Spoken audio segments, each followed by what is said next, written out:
Hello বন্ধুরা, কেমন আছো তোমরা? সকাল সকাল বেরিয়ে পড়লাম হাট আমদোহে। আমাদের এখানে হাট আছে, তো দেখো বেরিয়ে পড়লাম হাট। আমি, ছোট দিদি আর একটা ছোট যা আমদোহে হাটে বেরিয়ে পড়েছি। দেখো কিছু সবজি নিলাম।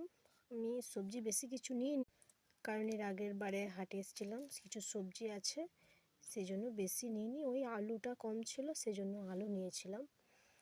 আর হচ্ছে দিদি গিয়েছিলো সেই জন্য, আর ওই যা কিছু বাজার করেছিল সেই জন্য ওদের সাথে এমনি গেছিলাম। একটু পুজোর জন্য কিছু লাগতো সেই জন্য পুজোর জিনিস কিছু কিনতে গেছিলাম। দেখো মায়ের জন্য মিষ্টি আনতে গেছিলাম, দিয়ে দেখলাম যে বিয়ে বাড়ির জন্য কিছু তত্ত্ব সাজানো আছে। তো আমার দেখে খুব ভালো লাগলো, খেতে ইচ্ছা করছিল, কিন্তু কি করব বললো বিক্রি নাই, বিয়ে বাড়ি অর্ডার দেওয়া আছে। আর কিছু ফুল গাছ নেওয়া হলো, কি সুন্দর সুন্দর ফুল গাছ ছিল। দিয়ে তারপরে টাকাটা আসলো, বাড়ি চলে আসলাম। এই দেখো এই কটা সবজি নিয়েছিলাম। তো তোমরা সবাই ভালো থেকো।